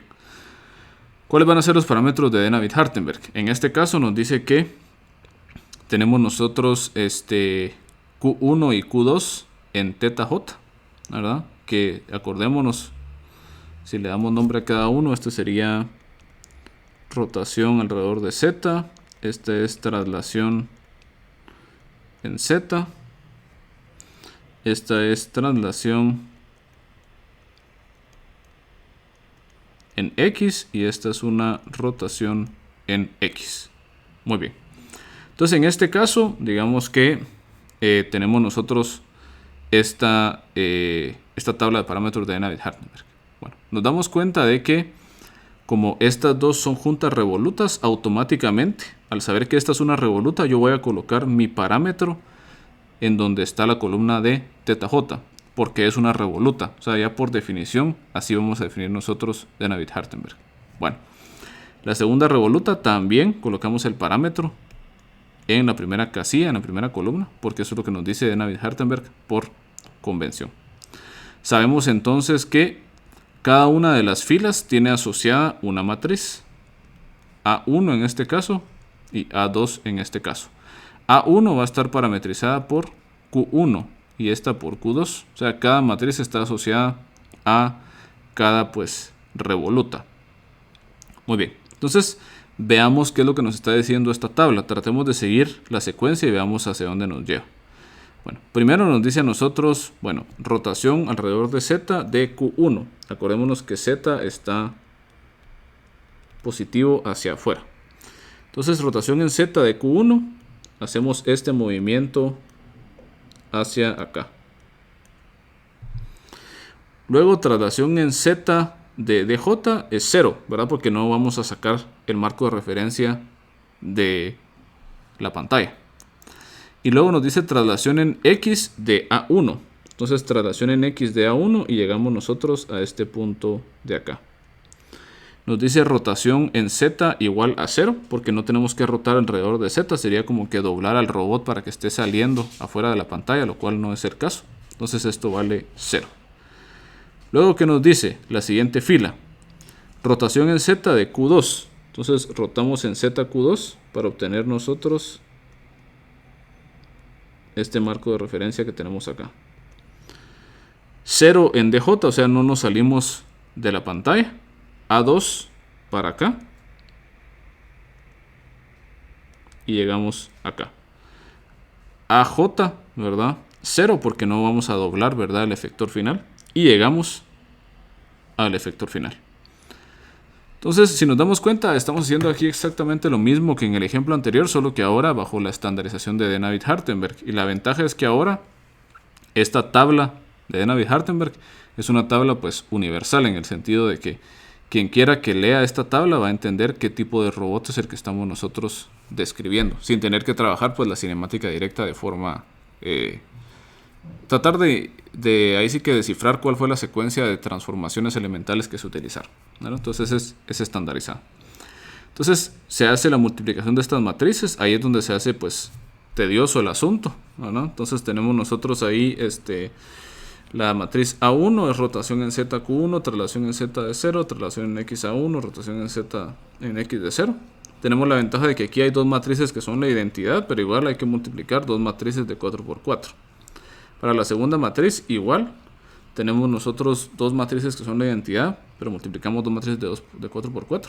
Y luego multiplicamos ambas para obtener otra vez esto que tenemos acá, que era exactamente lo mismo que obtuvimos al hacer el procedimiento a mano, paso a paso, utilizando transformaciones elementales. De nuevo, lo que nos piden a nosotros para este caso es que, o nos dijeron que el espacio de trabajo es simplemente la posición XY del efector final. Entonces, por ende, obtenemos el vector de traslación de la matriz, es decir, el vector de posición del efector final con respecto de la base. Y esta es nuestra cinemática directa. Bueno, vamos ahora con el robot SCAR. Bueno, para el robot SCAR resulta que nuestra matriz de parámetros de Navier-Hartenberg es esta que tenemos acá. Para empezar, este robot es un manipulador RR-PR. Dense cuenta que la convención de Navier-Hartenberg cambió ligeramente dónde están ubicados cada uno de los marcos de referencia. Es decir, el marco de la base ya no se colocó aquí abajo en la base, sino que se colocó aquí arriba donde está la primera revoluta. Esto es porque, como les mencionaba en el video, la convención de Navier-Hartenberg no necesita colocar los marcos de referencia en donde están específicamente las juntas, sino que siempre y cuando representen el eje del movimiento. Entonces aquí lo estamos colocando acá por conveniencia. Entonces tenemos nosotros estos parámetros. Ahora aquí igual cambió porque en el ejemplo anterior del robot Scara teníamos las 3 revolutas y luego la prismática. Aquí tenemos 2 revolutas, prismática y luego una revoluta. Porque identifica un poco mejor la secuencia de movimientos que va a hacer el robot, ¿verdad? Yo ajusto la posición X y Y utilizando Q1 y Q2, bajo utilizando Q3 hasta llegar a donde está el objeto. Me ajusto a la orientación del objeto con Q4 y luego lo tomo, ¿verdad? Entonces RRPR. Tenemos entonces claramente que la revoluta pone su parámetro en la primera columna, revoluta en la primera columna, prismática en la segunda columna, porque corresponde a el movimiento de traslación en Z, y la última revoluta en el primer parámetro, pues Q4. Muy bien, entonces vayámonos moviendo para ver qué ocurre pues con esto. Nos dice, pues primero hay que rotar alrededor de Q1, ¿verdad? Entonces al rotar alrededor de Q1, yo vengo y me estoy alineando pues para moverme hacia acá. Luego decimos nosotros que nos vamos a mover en... bueno, aquí sí es más claro. Empezamos acá. Entonces yo me muevo Q1 tal que yo estoy alineando el eje X con el siguiente eje X. O sea, el siguiente eje X va a estar aquí, si ustedes se dan cuenta. Este sería X, Y y Z, ¿verdad? Entonces yo tengo que rotar en Q1 para poder hacer que coincidan estos ejes X, ¿verdad? Muy bien. Entonces hacemos nosotros ese movimiento, ¿verdad? Q1. Luego no nos movemos hacia arriba ni hacia abajo. Nos movemos A1 en X y no rotamos nada en X, ¿verdad? Porque ya llegamos a la siguiente revoluta. La siguiente revoluta empieza cabalmente aquí en este eje Z.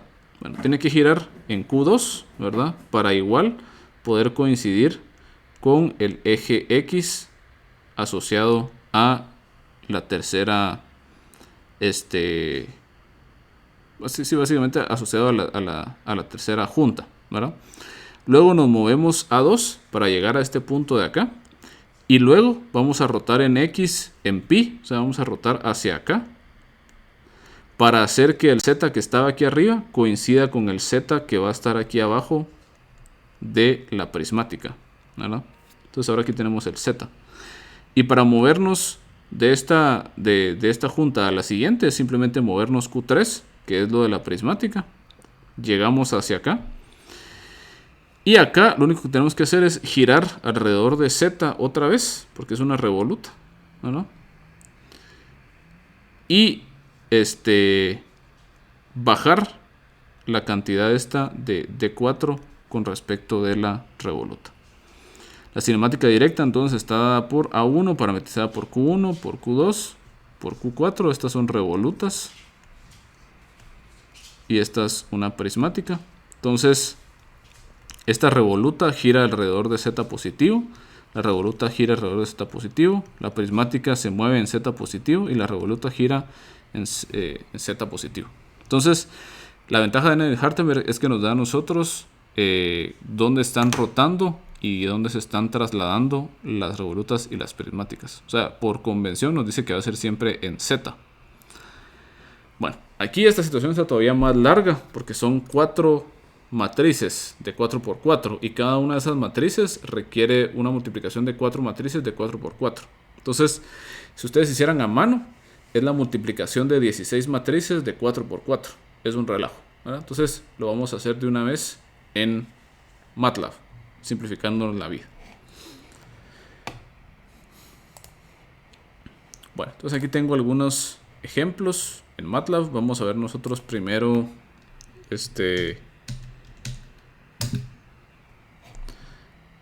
cómo se ve el manipulador RR usando Denavit-Hartenberg, ¿verdad?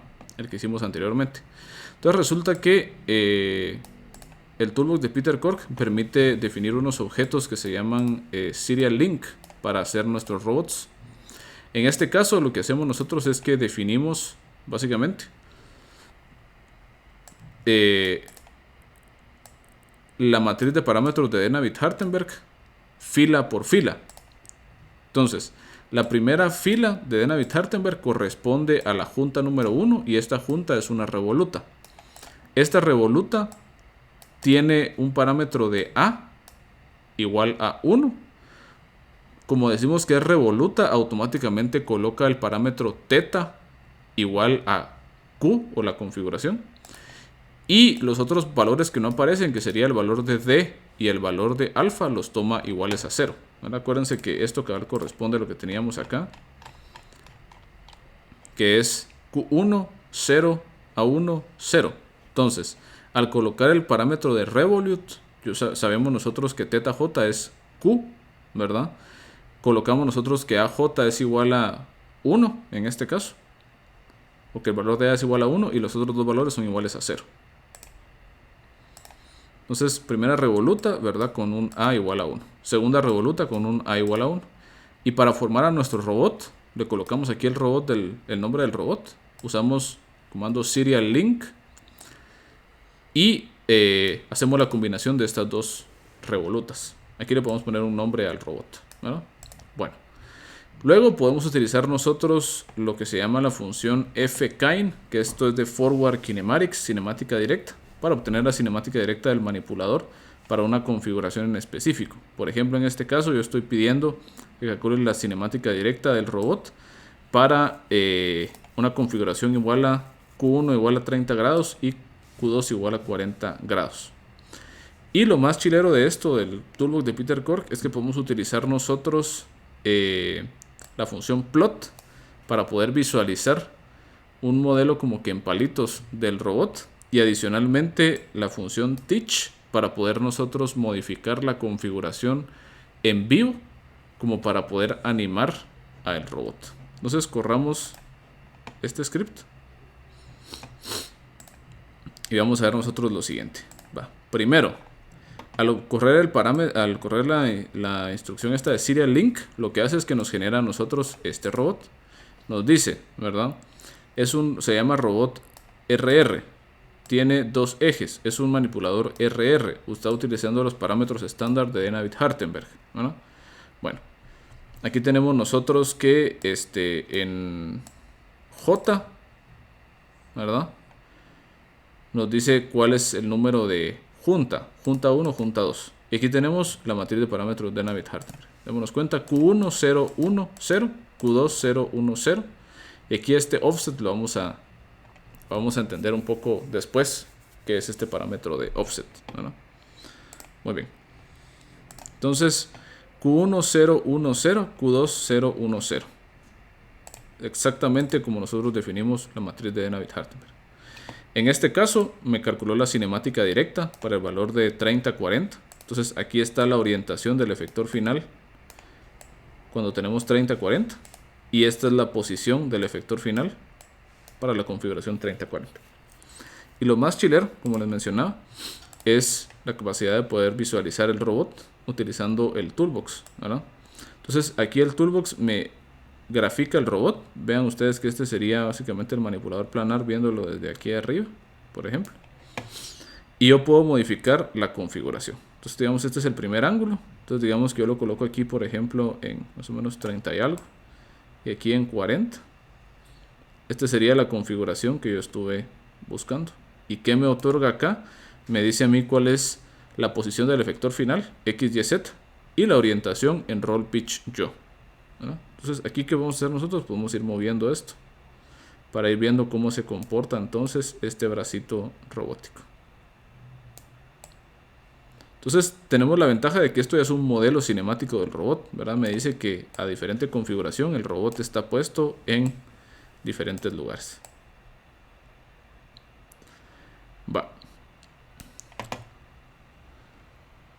Veamos ahora el ejemplo del robot Skara. Hacemos exactamente lo mismo, solo que ahora la junta número 3 es una junta prismática, ¿verdad? Esta junta prismática hay que colocarle un límite para que se pueda graficar. Hacemos lo mismo, serial link, ¿verdad? Aquí estamos calculando un valor de cinemática directa de prueba y luego lo ploteamos para hacerle teach, para poder interactuar con él. Entonces, igual, ¿verdad? Matriz de Denavit-Hartenberg. Q1, 0, A1, 0. ¿Verdad? Q2, 0, A2, pi en este caso, ¿verdad? 0, Q3, 0, 0. Q4, 1, 0, 0.1, 0, 0. Entonces, ¿cómo era la matriz en este caso? Q1, 0, A2, Q2, 0, A2, pi, ¿verdad? Lo tenemos. 0, Q3, Q4, D4, 0, 0. Así lo estamos definiendo, ¿verdad? Acá nos dice que es un robot que se llama SCARA. Tiene 4 ejes de movimiento. Es un robot RRPR, revoluta, revoluta, prismática, revoluta. Parametrización estándar de Navier-Hartenberg. Esta es. Esta sería la cinemática directa. Quiere decir de que este vector de acá, este con este, es la posición del efector final para esta configuración de prueba. Y tenemos nosotros, ¿verdad?, que esta es la orientación. Si nos vamos nosotros pues para acá, vemos entonces cómo se comporta el robot. Cabalmente, dense cuenta que los primeros 2 grados de libertad nos sirven para movernos en X y en Y. Luego, cuando yo ya encontré la posición X y Y que quiero, utilizo el tercer grado de libertad para bajar o para subir, ¿verdad? Es esa como junta telescópica. Y luego en la última, ajusto la última orientación, ¿verdad? Entonces, yo con esta función de teach puedo precisamente ver qué ocurre con mi robot, ¿verdad?, conforme vamos cambiando la configuración. Y me va diciendo aquí dónde es que está el efector final, X, Y, Z, roll, pitch y yo. El toolbox también trae unos modelos interesantes, ¿verdad? Otros tipos de robots pues, más sofisticados. Aquí, por ejemplo, les voy a mostrar el modelo de un robot de Puma 560. Es un manipulador ya viejito, pero bastante popular.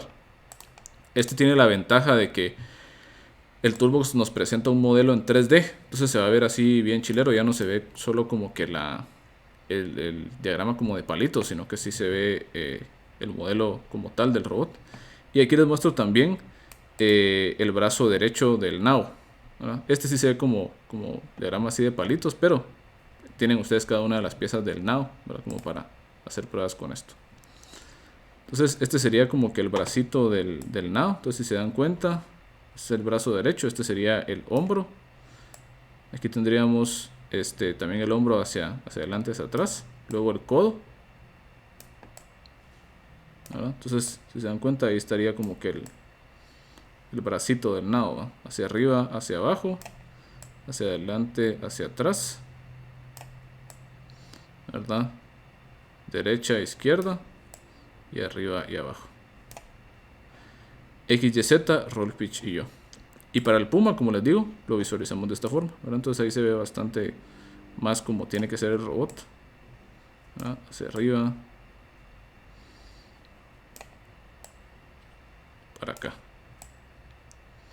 Entonces lo que tenemos nosotros acá es básicamente el modelo cinemático de nuestro robot. Es decir, si yo le coloco cierta configuración, la idea es ver cuál es la pose del efector final, o sea, qué tarea me está ejecutando.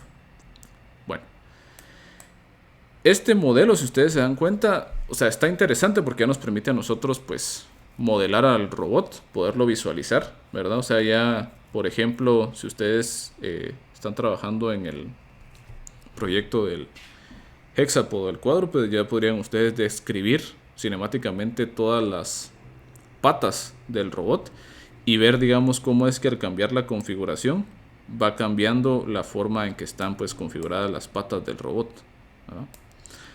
Pero pareciera que es un mapeo que no es el que realmente quisiéramos. ¿A qué me refiero con esto? Piensen ustedes que el mapeo que realmente quisiéramos pues en robótica es un mapeo que nos involucra a nosotros cómo hacer control del robot. Es decir, lo que quisiéramos nosotros es poder, bueno, digamos que tenemos un objeto aquí tirado en el piso. Entonces yo lo que quisiera es, bueno, dado que el objeto está tirado en el piso, entonces que el robot encuentre cuál es la configuración adecuada para venir y tomar el objeto del piso, por ejemplo.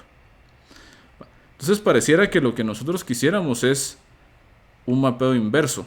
Es decir, dada cierta tarea, cómo tiene que estar configurado el robot para poderla ejecutar, ¿verdad?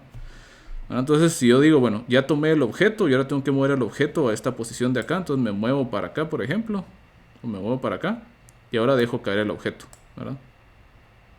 Pongo el objeto ahora, pues, por acá. Y después regreso, por ejemplo, tomo otra vez el objeto, me muevo para acá y vuelvo a dejar el objeto. Entonces, lo que nos interesaría, parece, es un mapeo inverso, es decir, a cierta tarea, o sea, si yo quiero que el efector final esté en cierta posición, ¿cómo reconfigura el robot? Tiene sentido inclusive desde el término de control, porque lo que nos vamos a dar cuenta es que cada uno de esos grados de libertad, cada una de las juntas que está considerando de Navier-Hartenberg, por lo general va a tener un actuador. Entonces, por ejemplo, cada junta revoluta va a ser un servomotor. Y cada junta prismática va a ser un actuador lineal, ¿no? Entonces, vamos a ver nosotros de que nosotros como pues programadores del robot vamos a tener acceso a poder modificar los servos y los actuadores lineales.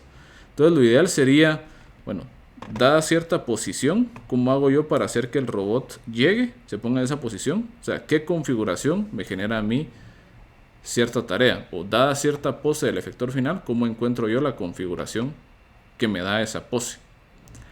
Ese problema, que es realmente el problema que nos interesa resolver para poder controlar a nuestros robots, se conoce como el problema de cinemática inversa, ¿verdad? Y eso es a lo que queremos llegar. Sin embargo, vamos a tener que tomar un detour antes de llegar a cinemática inversa, porque vamos a ver que no es suficiente conocer solo cómo la configuración del robot se propaga hasta convertirse en una pose del efector final, sino que tenemos que ver también qué pasa con el movimiento del robot. Es decir, tenemos que ver nosotros ya no solamente a nivel cinemático, estático, sino que necesitamos ahora ver qué ocurre a nivel de velocidades. Y para velocidades vamos a ver nosotros que como que lo que necesitamos se conoce como cinemática diferencial. Todo lo que vamos a ver, y ese va a ser como nuestro detour, vamos a estar haciendo un detour como de 3 semanas, porque si es un tema pues considerablemente amplio. Vamos a estar hablando nosotros de, bueno, qué pasa con las velocidades. Vamos a empezar en la siguiente lección con cinemática diferencial de cuerpos rígidos, es decir, dado un cuerpo rígido, ¿qué pasa si lo ponemos a girar y a moverse en 3 dimensiones? O sea, ¿qué pasa con las velocidades? Luego vamos a aplicar esto a nuestros robots y vamos a ver qué ocurre en ese caso. Y finalmente, ya cuando tengamos bien claro eso, vamos a regresar al problema de cinemática inversa, porque va a ser necesario tener la cinemática diferencial para encontrar la solución al problema de cinemática inversa.